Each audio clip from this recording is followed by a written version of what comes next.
Bonjour à tous et bienvenue chez la Reine d'Épée. Aujourd'hui, j'ai le plaisir de recevoir Fabienne, alias l'univers de Fabienne. Tu es créatrice de bijoux de lithothérapie, tu proposes des guidances et aujourd'hui, nous sommes réunis pour parler de tes créations et de ce que tu proposes aux personnes comme leur thème numérologique, karmique, tibétain. Mais tout d'abord, pourrais-tu nous expliquer comment ça a commencé pour toi, cette ouverture d'esprit vers le monde de la spiritualité et la médiumnité? Eh ben écoute, bonjour à tous et à toutes. Merci de m'accueillir ici. Je suis vraiment enchantée et honorée.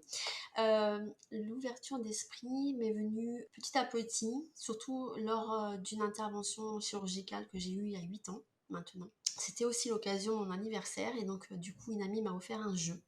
Ça faisait un petit moment que j'avais vraiment, que j'étais attirée par ça, j'en avais discuté avec elle et là elle m'a offert mon premier jeu. Euh, C'était pas du tout mon style de jeu, mais c'est pas grave. Mais au moins, c'était le premier. Et après, du coup, petit à petit, tout s'est enchaîné pour moi. Euh, donc, suite à cette intervention chirurgicale, j'étais alitée pendant 3 semaines. Mes premières sorties sont justement été vers un salon du bien-être, où là, j'ai pu rencontrer des personnes et ça a été l'élément déclencheur en fait après, parce que du coup j'ai acheté un jeu en rapport avec les pierres qui me correspondait pas du tout, mais ça a été 1 plus 1 plus 1 plus 1 et après maintenant bah, j'en ai beaucoup. D'accord.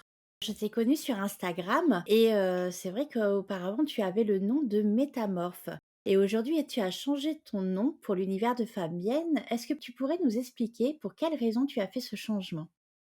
Alors, j'avais créé effectivement mon entreprise au nom de Métamorphose avec le F de Fabienne. J'y tenais vraiment beaucoup parce que c'était ma marque à moi. J'ai eu plusieurs événements dans l'année 2023 qui m'ont fait que j'ai eu des prises de conscience. J'ai eu envie d'un changement comme ça, d'un déclic qui s'est imposé à moi en fait au début d'année 2024. Le papillon était mon premier logo sur mon premier site internet et ça s'était transformé vers la fée parce que ça m'appelait aussi beaucoup, hein, la fée pour transformer, hein, la métamorphose c'était la transformation et c'est pour ça d'ailleurs au départ que j'avais pris le papillon, la métamorphose du papillon. Quand j'ai eu ce déclic de changement, je me suis dit non, je vais reprendre mon papillon, donc mon premier logo. J'ai abandonné aussi la couleur violette, la couleur de l'intuition, ok, mais c'est le bleu, on va dire lapis lazuli, qui est aussi l'intuition. Et puis la gorge aussi, parce que c'est dire des choses, partager les choses aussi avec le chakra de la gorge. Voilà, c'est pour ça que du coup, j'ai tout changé.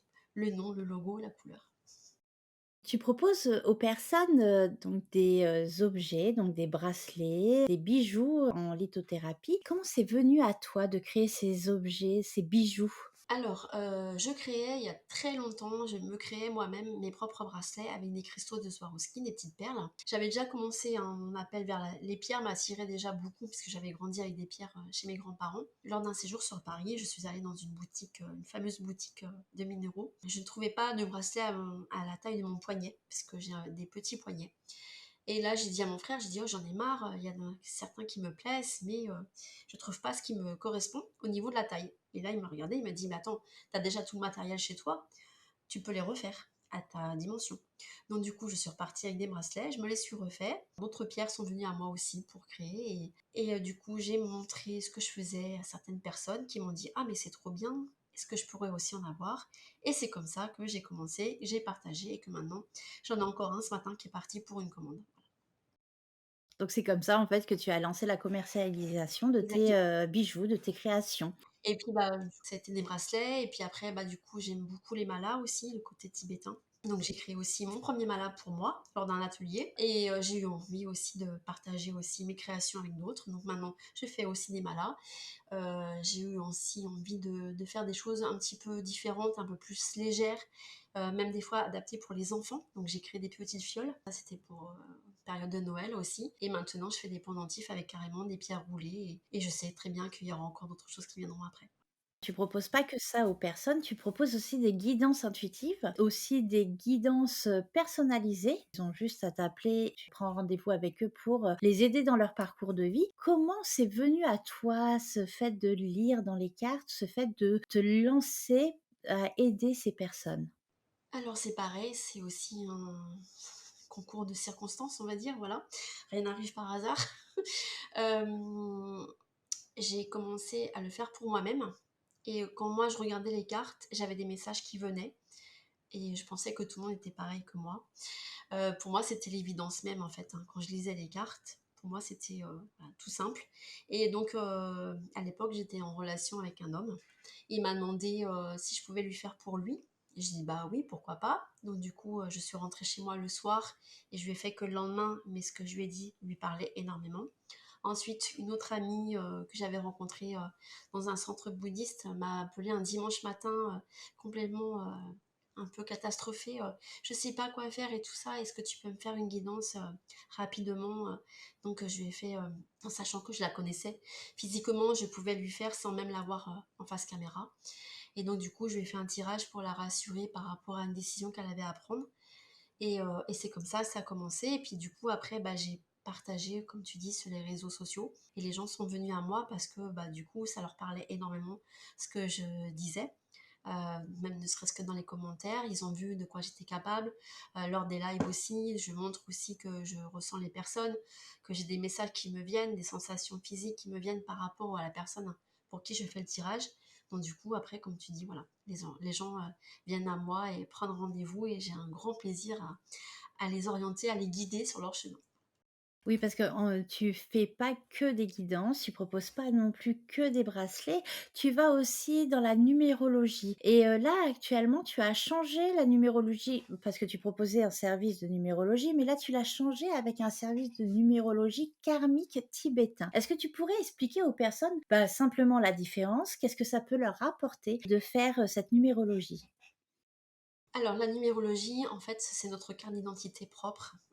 C'est, la différence avec l'autre numérologie, c'est vrai que je proposais, comme ça, mais je m'étais vraiment formée, mais pas profondément et pas avec celle-là. Celle-là, elle est beaucoup plus précise, j'ai envie de dire. On va encore plus loin parce qu'on est vraiment dans tout ce qui est, le karma, l'éveil, tout ce qui est, la renaissance aussi et réincarnation. Donc là, on peut voir les leçons karmiques, les dettes karmiques, ce qui nous vient des vies antérieures. On va encore plus profondément, on va dire et le thème est beaucoup plus complet. J'ai presque envie de dire beaucoup plus parlant aussi. Il nous donne encore plus d'indications qu'une numérologie comme je faisais avant. J'ai vraiment plaisir à découvrir les gens avec leur date de naissance, leur prénom et leur nom et leur montrer comme quoi ils ont tout en eux en fait, que leur réponse elle est en eux aussi et que du coup, une fois qu'ils ont leur mode d'emploi, ils peuvent aller passer à l'action et trouver leur voie professionnelle, la façon dont les autres les perçoivent et que du coup ils peuvent ajuster par rapport à leurs croyances. Enfin, voilà, c'est vraiment un mode d'emploi personnalisé. Voilà. C'est cette, précision qui t'a poussé à changer justement, cette numérologie?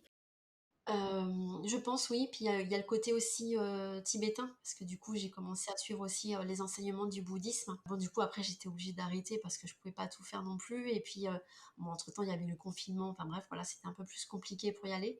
Mais je ne désespère pas de reprendre, de continuer ces enseignements qui sont très enrichissants et oui, il y a le côté, justement je pense que c'est le côté, karma, le côté bouddhiste hein, qui est rentré en ligne de compte. Les personnes, peuvent te rencontrer sur Instagram. Tu fais souvent des lives où tu leur proposes ou simplement de discuter avec toi ou de leur tirer une carte. Tu transmets des messages aussi pendant ces lives, des petits bouts de toi. Tu participes aussi à des salons de bien-être. Est-ce qu'il y a, d'autres dates où les personnes pourraient te rencontrer lors de ces salons directement, toi, en face d'eux?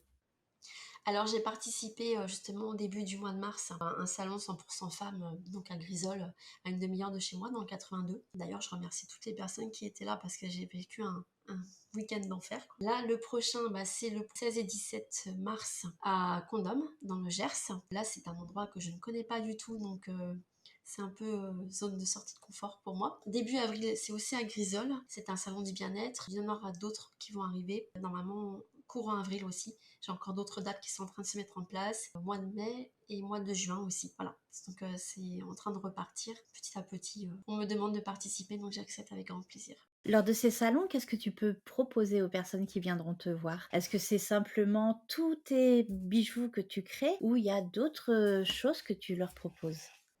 Alors, je présente justement mes créations de bijoux lithothérapie. On pose aussi la prestation flash guidance, où justement pendant un quart d'heure, on va faire un petit survol avec 3 jeux de cartes simplement, je vais pas en profondeur et puis, justement, j'ai mis en place à l'occasion du dernier salon que j'ai fait et là, je vais garder cette petite prestation, c'est, juste découvrir, l'image que l'on renvoie aux autres. C'est une petite prestation qui dure 5 minutes, hein, parce que je me base, juste sur le jour de naissance. Donc voilà, j'ai juste mis ça en place à cette occasion et les gens sont vraiment repartis, conquis par ce que je proposais et leur donner aussi envie d'aller un peu plus loin, leur découverte et puis un temps d'échange encore plus, voilà. Pour les personnes qui voudraient te contacter en dehors des salons, où peuvent-ils se diriger? Alors, ils peuvent me contacter justement sur Instagram, l'univers de Fabienne. J'ai créé mon site internet, l'universdefabienne.fr. Il est encore en construction parce que j'ai commencé, puis après, du coup, j'ai arrêté pour me consacrer tout ce qui était les rendez-vous et les préparations de salon. J'ai aussi ma page Facebook, c'est aussi l'univers de Fabienne. Je crois que j'ai tout dit. Oui, c'est parfait. Est-ce que tu as un autre projet en cours? Alors j'en ai d'autres, oui, plusieurs, mais pour l'instant, c'est encore en état de création. Je préfère le garder pour moi parce que du coup, pour pas, arrêter le projet en fait. Si j'en parle, j'ai peur que ça s'arrête donc du coup, c'est au fond au creux de moi. J'ai commencé à poser des pierres et donc du coup, le mur, il est en train de monter, voilà. Comme on a dit précédemment, les personnes peuvent se retrouver sur Instagram. Ils peuvent te retrouver sur des salons. Sur Instagram, tu fais souvent des lives où ils peuvent communiquer avec toi. Ils peuvent même te poser des questions, même en message privé. Tu fais des guidances intuitives. Tu as une page Facebook. Comment tu arrives à équilibrer tous les aspects de ta vie? Alors justement, il y a eu des périodes où c'était, un peu difficile à équilibrer tout ça parce que du coup, je prenais si j'avançais sur quelque chose, il y avait le restant qui était en retard. J'ai presque envie de dire, ça c'est mon côté 4 en numérologie, quand c'est bien cadré, quand c'est bien ordonné. Donc justement, moi j'aime bien quand c'est cadré et bien ordonné. Et donc j'ai posé certaines limites. J'ai mis en place un emploi du temps que pour justement pour les guidances, les rendez-vous, c'était que l'après-midi et pas le matin. Comme ça, le matin, j'avais le temps de faire autre chose. Et comme ça, j'ai pu m'organiser petit à petit. Alors évidemment, il y a eu des fois, il faut s'adapter aussi aux gens. Mais voilà, c'est comme ça que je fonctionne. Du coup, j'ai mis en place une certaine stabilité pour moi parce que sinon, ça partait dans tous les sens et c'était plus possible à gérer. Donc voilà, mais ça demande un petit peu de jonglage, on va dire. Je te remercie Fabienne. Pour conclure, j'aimerais savoir, est-ce que tu aimerais transmettre un message aux personnes qui nous écoutent? Oui. Alors justement, faites de vous votre priorité. Croyez en vous, en vos capacités. Vous êtes beaucoup plus capable que vous ne le croyez. Il y a des fois, la vie, elle nous met des bâtons dans les roues. Et bien justement, on est là pour les surmonter. Donc, gardez confiance en vous et faites de vous votre priorité parce que ça, vous êtes le plus important. Fabienne, je te remercie pour ce moment. Je suis sûre que nos téléspectateurs chez la Reine d'Épée sont aussi contents que moi de te découvrir aujourd'hui. Chers téléspectateurs, n'oubliez pas d'explorer l'univers de Fabienne et de ses créations. Et merci d'avoir été avec nous aujourd'hui chez la Reine d'Épée et à très bientôt. Merci à toi, merci à vous aussi.